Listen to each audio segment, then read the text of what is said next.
Hello friends, welcome to Roy's gardening and kitchen blogs channel. আপনারা যে গাছটিকে দেখতে পাচ্ছেন এটি হলো সং অফ ইন্ডিয়া। তো এই সং অফ ইন্ডিয়া প্ল্যান্টটিকে কী করে ঘন করব, কী করে আরও ভালো গ্রোথ পাবো এবং কী করলে গাছটির পাতা আরও উজ্জ্বল, মসৃণ এবং চকচকে হবে, সেই বিষয় নিয়েই আমার আজকের ভিডিওটি। তো এই গাছ কিন্তু মর্নিং সানলাইটে ভালো সারভাইভ করে দুপুরে সানলাইটের তুলনায়, এবং এই গাছ ওয়েল ড্রেনিং সয়েলে ভালো গ্রো করে। তো তার জন্য এই গাছের মাটিকে ওয়েল ড্রেন করার জন্য গার্ডেন সয়েল এবং কম্পোস্টের সাথে সামান্য বালি মেশাতে হবে। যেমন 15% গার্ডেন সয়েলের সাথে 40% কম্পোস্ট এবং বাকি 10% বালি মেশাতে হবে। অতিরিক্ত জল এই গাছ পছন্দ করে না। বছরে দুবার ফার্টিলাইজ করলেই যথেষ্ট। একবার ফেব্রুয়ারিতে এবং আরেকবার সেপ্টেম্বরে করতে হবে, এবং এর সাথে সামান্য কিছু যেমন ভার্মি কম্পোস্ট এবং অথবা কাউডাং কম্পোস্ট যে কোনো একটা ফার্টিলাইজার হিসাবে দেওয়া যেতে পারে।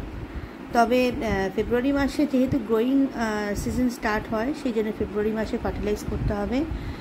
এই গাছের এই বছরে দুবার ফার্টিলাইজ করা ছাড়াও 15 দিন বাদে সিউইড ফার্টিলাইজার 2 ml 1 লিটার জলে গুলে নিয়ে গাছের গোড়ায় দিলে গাছের পাতা উজ্জ্বল, মসৃণ এবং চকচকে থাকবে। অথবা সামান্য কাঁচা দুধ জলে মিশিয়ে সেই জল যদি গাছের পাতায় স্প্রে করা যায়, তাহলেও গাছের পাতার শাইনিং ভাব বজায় থাকে। আর এই গরমে গাছে শাওয়ারিং করতে হবে। গাছে শাওয়ারিং করলে গাছের একটা ওভারঅল হেলথ যেটা বলে সেটা যথেষ্ট ভালো থাকে এবং গাছের পাতাগুলো পরিষ্কার থাকে। আর গাছকে ঘন করতে গেলে গাছকে তো প্রুনিং করতেই হবে, গাছকে প্রুনিং করতে হবে। তার সাথে গাছ যখন দেখা যাচ্ছে ভালো গ্রোথ করছে না, ডালগুলো বড্ড লম্বা লম্বা হয়ে যাচ্ছে, তো তখন গাছটাকে প্রুনিং করার সাথেও গাছের রুটটাকেও প্রুনিং করতে হবে।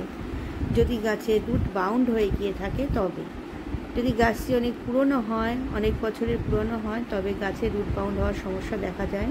তবে এই গাছ রুট বাউন্ড অনেকটাই পছন্দ করে, সেই জন্য ঘন ঘন রুট প্রুনিংয়ের প্রয়োজন পড়ে না। কিন্তু আমার এই গাছটি বহু বছরের পুরনো গাছ, প্রায় 6-7 বছর হয়ে গেছে এই গাছটিকে কোনোভাবে রুট প্রুন করা হয়নি। তো সেই জন্য আমি কিছুটা রুট প্রুন করে দিচ্ছি যাতে গাছটা ভালো গ্রোথ নিতে পারে। দেখুন আমার গাছটা ভালোভাবেই রুট বাউন্ড হয়ে গেছে, সেই জন্য এই গাছটিকে আমার ভালো গ্রোথের জন্য রুট বাউন্ড করতেই হবে, রুট প্রুন করতেই হবে, সরি।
সং অফ ইন্ডিয়া প্ল্যান্টের রুটগুলো খুবই হার্ড, আর দেখুন কি সুন্দর অরেঞ্জ কালারের।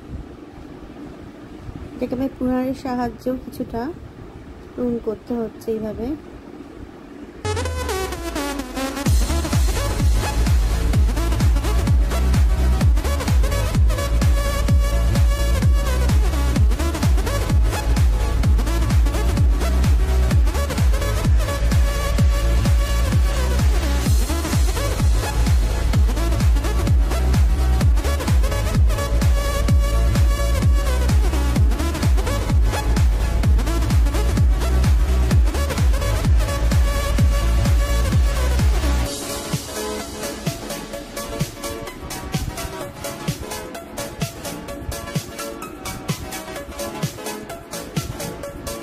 মোটামুটি রুট প্রুন করা হয়ে গেছে দেখুন।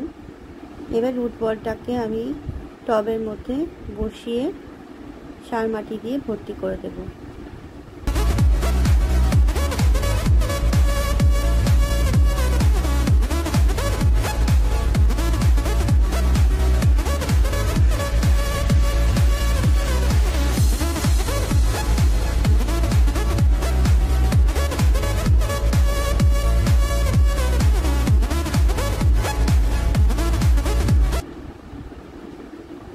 আগে থেকে আমার সার মাটিটা রেডি করা ছিল।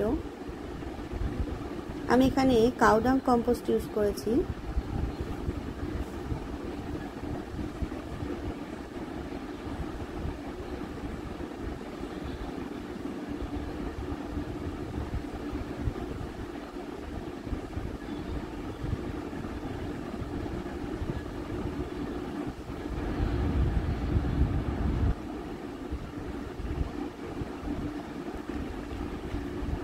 দেখুন আমার রুট পুলিং হয়ে গেছে এবং গাছটি পটিংও হয়ে গেছে।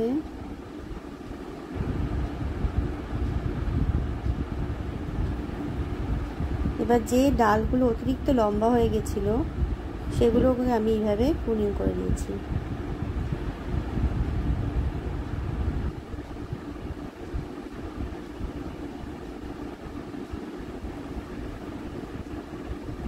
উপর থেকে প্রুন করার ফলে চারপাশ থেকে নিচ থেকে আরো অনেক ডাল বেরোবে এবং গাছটি আস্তে আস্তে আরো ঘন হয়ে যাবে।